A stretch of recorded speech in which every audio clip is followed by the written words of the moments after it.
اللہ الرحمن الرحیم۔ چار ائمہ مشہور ائمہ رحمہ اللہ جن کا میں نے تذکرہ کیا تھا، ان کے بعد جو مشہور ائمہ ہیں جنہوں نے احادیث کو جمع کیا اور اس امت پر ان کا بہت بڑا احسان ہے کہ نبی پاک صلی اللہ علیہ وآلہ وسلم کی احادیث مبارک کو انہوں نے کتب کی شکل میں ترتیب دیا اور مسلمانوں کے اندر ان کتب کو عدالت کا درجہ حاصل ہے۔ جب بھی ہم کوئی کام جس کا دین سے تعلق ہے، حرام و حلال کے سے جن کا تعلق ہے، جب ہم اس مسئلے کی طرف رجوع کریں گے تو ہمیں لا محالہ قرآن پاک کے بعد ان احادیث مبارکہ کی طرف جانا پڑے گا۔ تو ان میں بہت بڑے محدث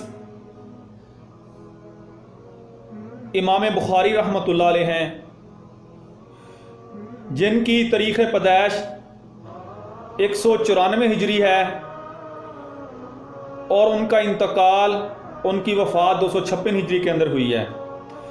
انہوں نے صحیح بخاری کو تالیف فرمایا ہے اور یہ کتاب صحیح بخاری قرآن پاک کے بعد صحیح ترین کتاب مانی جاتی ہے۔ سہل کتاب بعد کتاب اللہ البخاری، قرآن پاک کے بعد اگر کوئی صحیح ترین کتاب ہے تو وہ یہ بخاری شریف ہے۔ اس کے بعد نمبر آتا ہے صحیح مسلم کا۔ امام مسلم رحمۃ اللہ علیہ جن کی پیدائش 204 ہجری ہے اور ان کی وفات 261 ہجری ہے، انہوں نے صحیح مسلم تالیف فرمائی۔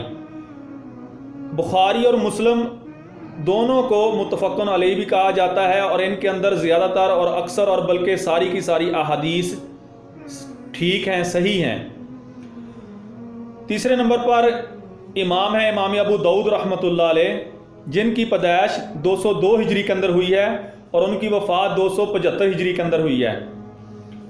تو یہ امام ابو داؤد رحمۃ اللہ علیہ نے صحیح ابو داؤد، ان کے اندر کچھ احادیث ضعیف بھی ہیں اور اکثر احادیث جو ہیں وہ صحیح ہیں۔ تو بعض علماء کرام نے، ایک پاکستان کے ایک بہت بڑے عالم دین اور عرب کے کچھ شیوخ نے ان کے اوپر کام بھی کیا ہے کہ یہ ابو داؤد ضعیف ابو داؤد اور صحیح ابو داؤد کو الگ الگ بھی کیا ہے۔ ان کے بعد ہے امام ترمذی رحمۃ اللہ علیہ، ابو عیسیٰ محمد بن عیسیٰ الترمذی رحمۃ اللہ علیہ، ان کی پیدائش 200 ہجری کے اندر ہے اور ان کی وفات 279 ہجری کے اندر ہے۔ اسی طرح یہ امام بخاری رحمۃ اللہ علیہ کے شاگرد بھی ہیں اور امام ترمذی رحمۃ اللہ علیہ کو یہ خصوصیت بھی حاصل ہے کہ ایک احادیث امام بخاری رحمۃ اللہ علیہ نے امام ترمذی رحمۃ اللہ علیہ سے لی ہے۔ اس کے بعد سنن نسائی ہے۔ سنن نسائی امام نسائی رحمۃ اللہ علیہ، ان کی پیدائش 214 ہجری ہے اور ان کی وفات 303 ہجری ہے۔ انہوں نے سنن نسائی تالیف فرمائی ہے اور ان کے بعد ہے ابو عبداللہ محمد بن یزید ابن ماجہ رحمۃ اللہ علیہ، جن کی پیدائش 209 ہجری ہے اور ان کی وفات 273 ہجری ہے۔ یہ میں نے 6 ائمہ کا تذکرہ فرمایا، اماموں کا، جنہوں نے احادیث کی 6 کتابیں تالیف فرمائیں اور ان کو مسلمانوں کے اندر عدالت کا درجہ حاصل ہے۔ تمام فرقے مسلمانوں کے، اہل سنہ والجماعت کے جتنے بھی فرقے ہیں، جب وہ کسی احادیث، کسی مسئلے کی تگ و دو میں لگتے ہیں کہ اس کا اصل کہاں پہ ہے، تو ان کا اصل جو ہے انہی کتابوں کے اندر ملتا ہے۔ اختلاف کو ختم کرنے کے لیے وہ انہی کتابوں کی طرف رجوع کرتے ہیں۔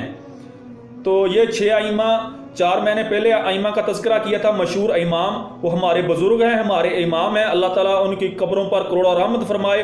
اور ان کے بعد 6 امام یہ ہیں جنہوں نے 6 احادیث کی کتابیں لکھیں۔ تو اللہ تعالیٰ ہم سب کو دین شریعت پر چلنے کی توفیق عطا فرمائے، آمین۔